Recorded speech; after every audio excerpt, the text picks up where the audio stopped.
String क्या होता है? String is a group of alphabets, digits and symbol. Alphabets means capital A से लेके कैपिटल जेड, स्मॉल ए से लेके small Jades, digits means 0 to 9 and symbols जो आपके कीबोर्ड के ऊपर at the rate of, dollar, underscore, जो सारे स्पेशल सिंबल होते हैं उनसे मिलकर बनी होती है।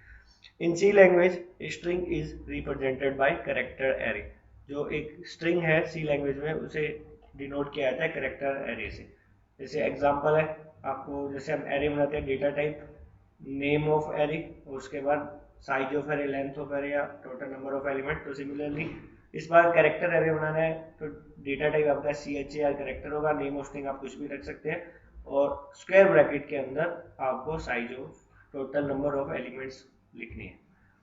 In this example S is a string of 10 character. ये जो है स्ट्रिंग, ये 10 कैरेक्टर्स को होल्ड कर सकती है, but it can hold a string of only 9 character. ये जो है स्ट्रिंग है ओनली 9 कैरेक्टर को होल्ड करेगी। अगर ये एक एरे है तो ये 10 कैरेक्टर को होल्ड करेगा, और अगर ये एक स्ट्रिंग है तो ओनली 9 कैरेक्टर को होल्ड करेगी, because the last character of string is null. जो लास्ट कैरेक्टर होता है स्ट्रिंग का वो जो नल होता है, नल मीन्स जो स्ट्रिंग के एंड को बनाता है, नल स्ट्रिंग के एंड को बताता है। नल आपको जो लिखना है वो कैपिटल लेटर में लिखना है, नल को \0 या 0 से भी डिनोट करते हैं।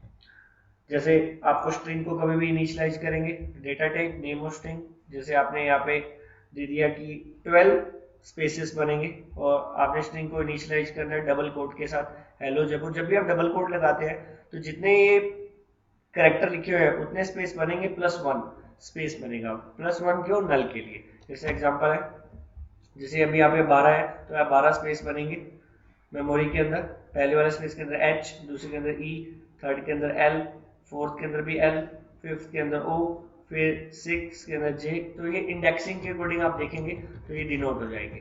टोटल इसमें 12, ये जो स्ट्रिंग है टोटल 11 कैरेक्टर को होल्ड कर सकती है, जो 12th जो कैरेक्टर है वो आपका नल होगा। ऐसे ही अब आपको स्ट्रिंग के साथ इनपुट देना है। स्ट्रिंग के साथ इनपुट आप दे सकते हो यूजिंग स्कैनफ फंक्शन। आप स्कैनफ के साथ %s लगाइए, जो आपका ओनली एक वर्ड को रीड करेगा, सिंगल वर्ड को रीड करेगा। जैसे आपने स्ट्रिंग री कैरेक्टर r10 यूजर से एंटर करा, printf एंटर स्ट्रिंग, और जब आप स्ट्रिंग एंटर करवाएंगे तो स्कैनफ के साथ जब %s लेंगे तो ओनली एक वर्ड को ये रीड करेगा, और जब स्ट्रिंग को आउटपुट में प्रिंट करेंगे तो %s लगा के आप प्रिंट करा देंगे। एक है कि आप स्कैनफ के साथ %, स्क्वायर ब्रैकेट के अंदर ये आपको \n और इस ऑपरेटर को लगाना है, तो ये आपका मल्टीवर्ड को रीड करेगा। जैसे वही है स्कैनफ के साथ आप ये लगा दीजिए, मल्टीवर्ड रीड करेगा। तीसरा यूजिंग गेट्स फंक्शन।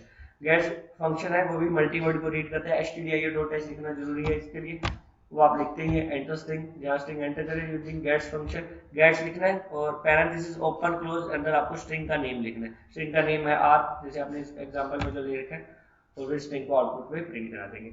अब हम इसका एग्जांपल देखते हैं। एग्जांपल के लिए आपको सबसे पहले हम कंपाइलर के पास जाएंगे। कंपाइलर के अंदर जो भी आपका इंफॉर्मेशन है कंपाइलर में, नेक्स्ट जैसे अभी स्लाइड्स में देखते हैं कि जैसे आपने इनपुट इन स्ट्रिंग को दिया है। अब देखिए जैसे हमने यहाँ पे एक स्ट्रिंग लेते हैं, सबसे पहले हम इस एग्जांपल के थ्रू, जो फर्स्ट एग्जांपल है हमारा इनपुट विद स्ट्रिंग का, जैसे आपने स्ट्रिंग री कैरेक्टर,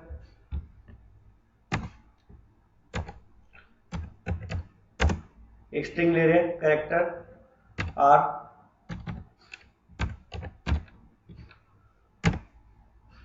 स्ट्रिंग का साइज दिया हमने 10। यूजर से यहाँ पे देखेंगे हम CLR SCR, हम जो भी पढ़ रहे हैं वो 1D स्ट्रिंग है, printf,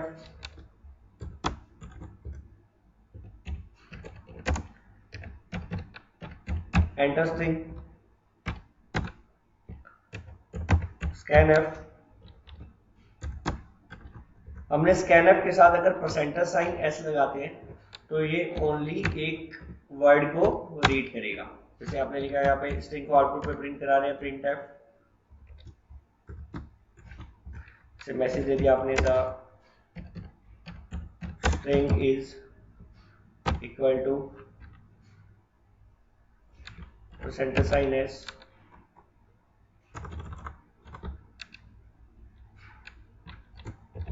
comma name of string आपका r।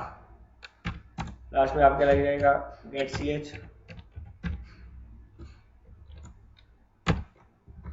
अब स्ट्रिंग को हम आउटपुट पे, ये जो आपका है इतना पोर्शन है स्ट्रिंग को इनपुट लेगा। अभी स्कैनफ के साथ हमने परसेंटेज साइन एस लिखा है तो ये वन वर्ड को रीड करेगा, और ये लाइन है उसी स्ट्रिंग को, जो स्ट्रिंग हमने रीड की है उसके ओनली वन वर्ड को प्रिंट करेगा।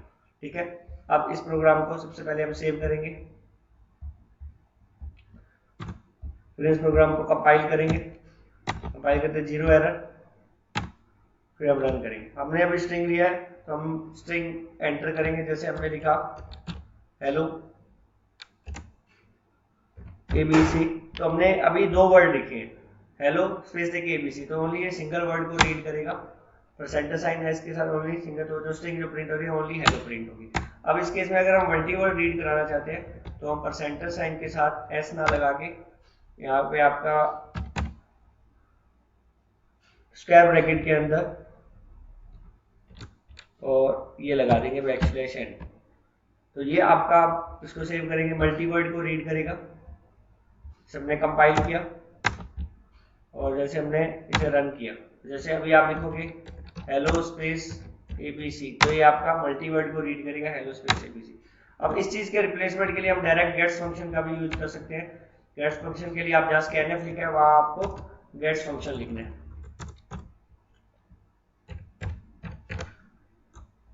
और यहाँ पे आपको कर्ली ब्रेसेस सॉरी पैरेंथेसिस के अंदर आपको नेम ऑफ स्ट्रिंग लिखना है। तो ये भी वही सेम वर्क करेगा जो आपका अभी स्कैनफ ने किया था, ये भी मल्टी वर्ड को रीड करेगा।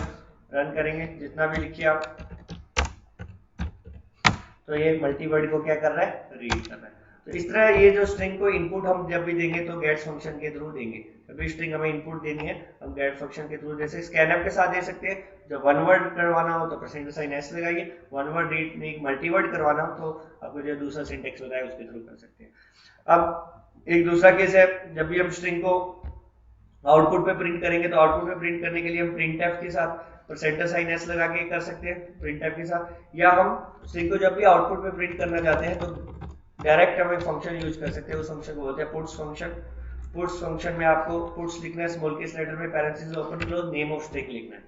तो ये भी वही सेम वर्क करेगा जो आपका प्रिंटफ परसेंटेज साइन एस के साथ कर रहा था, ये भी आपका स्ट्रिंग को आउटपुट पे प्रिंट करेगा। जैसे आपने अभी लिखा स्ट्रिंग हेलो स्पेस एबीसी, तो ये भी आपका स्ट्रिंग को क्या करेगा, आउटपुट पे प्रिंट करेगा। तो इस तरह ये स्ट्रिंग हम इनपुट आउटपुट हमने सीखा कि आज स्ट्रिंग को कैसे, जो वन डी स्ट्रिंग है कैसे इनपुट देते हैं, कैसे आउटपुट लेते हैं। जो आउटपुट स्ट्रिंग है वो आपको 2 तरीके से लेनी है, एक तो परसेंटेज साइन एस लगा के, और एक आप पुट्स फंक्शन का डायरेक्ट यूज भी कर सकते हैं। अब स्ट्रिंग के कुछ इनबिल्ट फंक्शन होते हैं, जैसे strcpy, strcat, strlen, strlwr, strupr, strcmp, strset, कुछ स्ट्रिंग के इनबिल्ट फंक्शन होते हैं। इन फंक्शन को यूज करने के लिए आपको हेडर फाइल लिखनी पड़ेगी, उस हेडर फाइल को बोलते हैं string.h। तो अभी हम देखते हैं कैसे इन फंक्शंस को यूज करेंगे। इसके लिए आपको एक हेडर फाइल लिखनी पड़ेगी, यहाँ पे string.h। तो हैश इंक्लूड, आपने एक हेडर फाइल लिखी, उस फाइल का नाम, हेडर फाइल का नाम है string.h। अब हम इसमें से किसी एक फंक्शन को यूज करके देखते हैं। पहले वाला प्रोग्राम इसे हम अरेंज कर रहे हैं, जैसे हमने ये एक स्ट्रिंग ले रखी, हम जैसे strcpy कर लेते हैं। जैसे हमने 2 स्ट्रिंग ले ली, एक स्ट्रिंग जिसका नाम ले लिया a और दूसरी स्ट्रिंग जिसका नाम ले लिया हमने b, जैसे 2 स्ट्रिंग ले लिया हमने। अब इस स्ट्रिंग यूजर से हम एंटर करवाएंगे, एक स्ट्रिंग को यूजर से एंटर करवाएंगे, यहाँ CLR SCR लगा दिया हमने। एक स्ट्रिंग जैसे यूजर से एंटर करवाई तो हमने एक मैसेज दे दिया printf,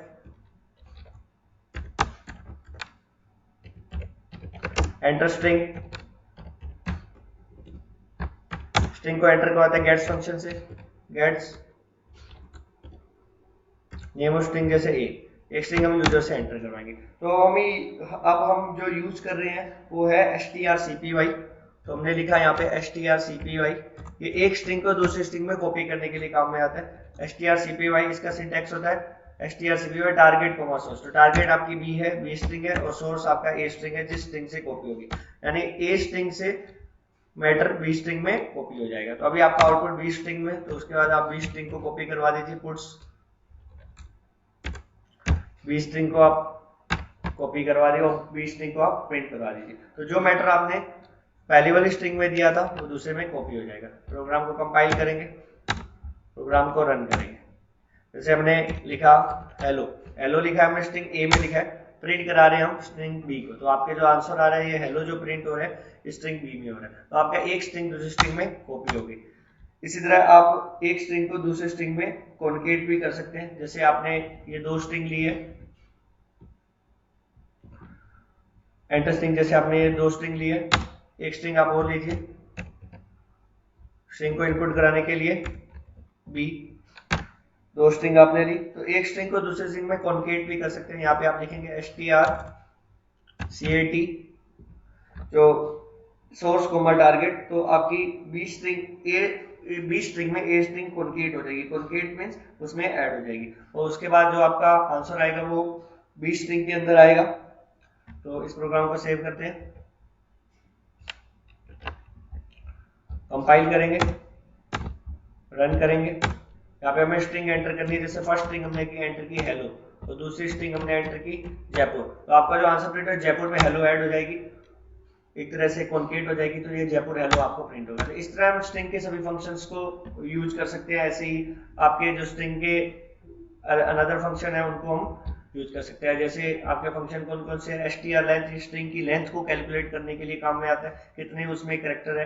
ये जैसे स्ट्रिंग LWR सारी स्ट्रिंग को लोअर केस में कर देगा, ये सारी स्ट्रिंग को अपर केस में कर देगा। दो स्ट्रिंग के कंपेयर करने के लिए काम में आती है। एक स्ट्रिंग के कुछ कैरेक्टर को रिप्लेस कर देते हैं एक फिक्स कैरेक्टर से, किसी भी स्ट्रिंग को रिवर्स करने के लिए काम में आती है। ये इनबिल्ट फंक्शन होते हैं स्ट्रिंग के जो हम डायरेक्ट यूज कर सकते हैं हेडर फाइल हमारी जो hash include string dot h लिख के। इससे आगे हम जो आते हैं नेक्स्ट चीज हमारा है 2D स्ट्रिंग। जो वन डायमेंशनल स्ट्रिंग है वो ओनली एक स्ट्रिंग एक बार में होल्ड कर सकती है। अगर हमें एक से ज्यादा स्ट्रिंग एक बार में होल्ड करनी है तो हम 2 डायमेंशनल स्ट्रिंग का यूज करेंगे। सिंटैक्स वही है जो 2D एरे का होता है।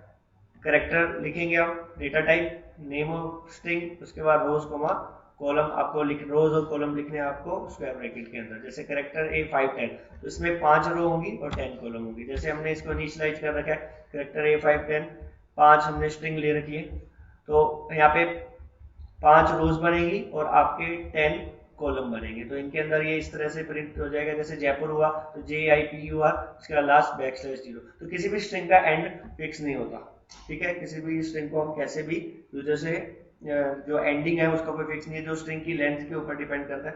अब हम इस स्ट्रिंग को यूजर से इनपुट करवाएंगे। 2D स्ट्रिंग को यूजर से इनपुट करवाने के लिए हम कंपाइलर के पास गए, जो हमारा कोड लिखा हुआ है पहले हम इसको इरेज करेंगे।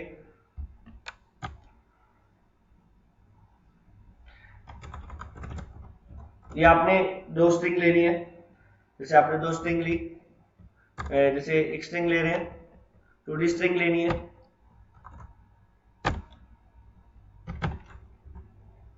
आपने स्ट्रिंग ली 5 जिसके अंदर रोज है और 10 कॉलम है, ठीक है। अब एक आपने इंटीजर ले लिया i। अब स्ट्रिंग को हम यूजर से एंटर करवाएंगे। तो 4 2D स्ट्रिंग को कैसे एंटर करवाएंगे, देखिए अगर ये कैरेक्टर एरे, अगर ये एरे होता, 2D एरे होता, तो आप दो लेते i और j के लिए, एक रो और कॉलम के लिए। और यहाँ पे आपको सिर्फ एक ही i के लिए लेना है, क्योंकि कॉलम नंबर फिक्स नहीं है, कॉलम वेरी हो रहे हैं।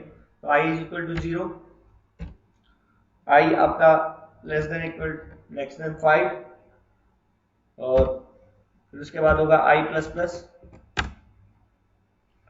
उसके बाद कर्ली ब्रेसेस, यहाँ सीधा स्ट्रिंग एंटर कीजिए, प्रिंट f, मैसेज दिया आपने, एंटर स्ट्रिंग scanf। आप scanf यूज कर सकते हैं या गेट्स डायरेक्ट यूज कर सकते हैं, जो आपने लिखा गेट्स। अब 2D स्ट्रिंग में आपको लिखना है ओनली AO i, क्योंकि कॉलम का साइज फिक्स नहीं है, कॉलम कभी वेरी कर रहे हैं, ठीक है। तो आपका स्ट्रिंग यूजर से आपने एंटर कर लिया। अब इसी स्ट्रिंग को आउटपुट में प्रिंट करा दीजिए। तो आउटपुट में प्रिंट करने के लिए दोबारा फॉर लूप लिखेंगे, फॉर i = 0, i <5, और आई प्लस प्लस। और स्ट्रिंग को आउटपुट में प्रिंट कराने के लिए पुट्स फंक्शन यूज करते हैं, पुट्स। यहाँ पे आपको ध्यान रखना है, जो चीज लिखनी है ए ऑफ आई, और इसको यहाँ पे प्रिंट करा देंगे। और लास्ट में आपका जो आता है गेट सी एच, यहाँ पे आप CLR SCR आपको लिखना है, CLR SCR। अब देखते हैं ये वाला जो कोड है, ये स्ट्रिंग को इनपुट का है, जो मैं डार्क किया है मैंने, ये स्ट्रिंग को इनपुट का है और उसी स्ट्रिंग को आउटपुट में प्रिंट कराने का कोड ये। तो इस प्रोग्राम को सबसे पहले सेव करेंगे, फिर कंपाइल करेंगे, फिर इस प्रोग्राम को एंटर करेंगे। तो यहाँ से आपको 5 स्ट्रिंग यूजर से एंटर करनी है। तो सबसे पहले जैसे स्ट्रिंग की आपने जयपुर, फिर आपको दूसरी स्ट्रिंग एंटर करनी है, जैसे आपने स्ट्रिंग की कोटा, जैसे आपने नेक्स्ट स्ट्रिंग अजमेर, जैसे आपने की बीकानेर, और जैसे नेक्स्ट की आपने जैसे अलवर। उसके बाद ये 5 स्ट्रिंग देखो आउटपुट में प्रिंट होगी है, जयपुर कोटा अजमेर अलवर बीकानेर। तो आपकी ये 5 स्ट्रिंग इस तरह प्रिंट कर सकते हैं। तो किसी स्ट्रिंग को इनपुट लेना 2D स्ट्रिंग को, और 2D स्ट्रिंग को आउटपुट में प्रिंट करना आपने सीखा। आई होप आपको इसमें सारा कुछ समझ में आ गया होगा स्ट्रिंग के बारे में। नेक्स्ट लेक्चर में हम जो है पॉइंटर्स के बारे में देखेंगे। Thank you. पॉइंटर एक तरह का वेरिएबल है जो किसी भी वैल्यू को स्टोर करने के लिए काम में आता है, सॉरी किसी भी वैल्यू को स्टोर नहीं करेगा। तो पॉइंटर, जैसे आप किसी कोई वेरिएबल आप पढ़ते हैं, तो वेरिएबल क्या होता है, किसी भी वैल्यू को स्टोर करने के लिए काम में आता है। पॉइंटर भी एक तरह का वेरिएबल है, पर वो किसी भी वैल्यू को स्टोर नहीं करेगा। ठीक है, जो वैल्यू आप उस यूजर से पॉइंटर को दोगे उस वैल्यू को स्टोर नहीं करेगा। तो पॉइंटर क्या काम करता है, पॉइंटर स्टोर करता है only address of another variable and और नल। नल का एड्रेस या कोई दूसरा वेरिएबल है उसके एड्रेस को अपने अंदर स्टोर करता है, ना कि किसी वैल्यू को स्टोर करता है।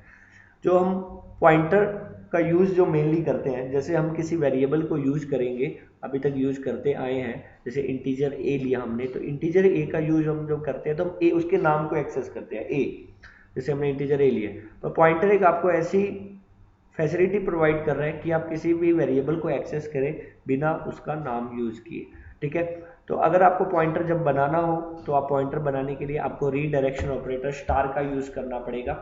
इसका सिंटैक्स क्या है, इसका सिंटैक्स क्या, आपको डेटा टाइप लिखना है, स्टार लगाना है और फिर पॉइंटर का नेम लिखना है। ठीक है, जैसे आपने यूँ लिखा integer pointer P, character pointer Q, float pointer R. तो इस केस में ये जो डेटा टाइप है, ये डेटा टाइप आपको ये बता रहा है कि पी जिसका एड्रेस स्टोर करेगा वो एक इंटीजर है, सिमिलरली क्यू जिसका एड्रेस स्टोर करेगा वो एक कैरेक्टर है, और आर जिसका एड्रेस स्टोर करेगा वो एक फ्लोट है। तो data type of A pointer specify that A pointer can store address of particular data type variable, यानी ये डेटा टाइप बताएगा कि किसका एड्रेस स्टोर करना है। जैसे आपने लिया इंटीजर A3, तो 3 वैल्यू ए में आ जाएगी, ए नाम का एक वेरिएबल बना उसमें वैल्यू आ गई 3। एक आपने पॉइंटर लिया इंटीजर पॉइंटर पी नाम का आपने एक पॉइंटर लिया। अब आपने ये लिखा p is equal to address of a, तो ये ए नाम का वेरिएबल बना, इसके अंदर वैल्यू 3 है, उसका एड्रेस है 104, तो 104 जो एड्रेस है वो यहाँ आ जाएगा। तो ये 100, अब ये जो p है इसको पॉइंट कर रहा है इस वैल्यू को, क्योंकि इसके अंदर इस वैल्यू का एड्रेस है, इसलिए इसको बोलते हैं हम पॉइंटर। जैसे एग्जांपल है, एग्जांपल के थ्रू देखेंगे। मैं कंपाइलर पे आपको एग्जांपल के बारे में बता रहा हूँ। आपने जैसे इंटीजर लिया एक नम की वैल्यू है 10, तो मेमोरी में ब्लॉक बनेगा जिसकी वैल्यू है 10। एक आपने पॉइंटर लिया, इंटीजर पॉइंटर लिया ptr नाम का, आपने नम के एड्रेस को प्रिंट करवाया, तो नम का एड्रेस सबसे पहले प्रिंट होगा, तो नम का जो एड्रेस है वो हम ptr को दे देंगे। तो जब हम पॉइंटर की वैल्यू को प्रिंट करेंगे तो वो एड्रेस आपका नम का एड्रेस प्रिंट हो जाएगा। ऐसे हमने पॉइंटर के एड्रेस को प्रिंट किया, पॉइंटर के साइज को प्रिंट किया, और पॉइंटर किस वैल्यू को पॉइंट कर रहा है उसको प्रिंट किया। तो सबसे पहले हम इस प्रोग्राम को कंपाइल कर रहे हैं, इस प्रोग्राम को रन कर रहे हैं।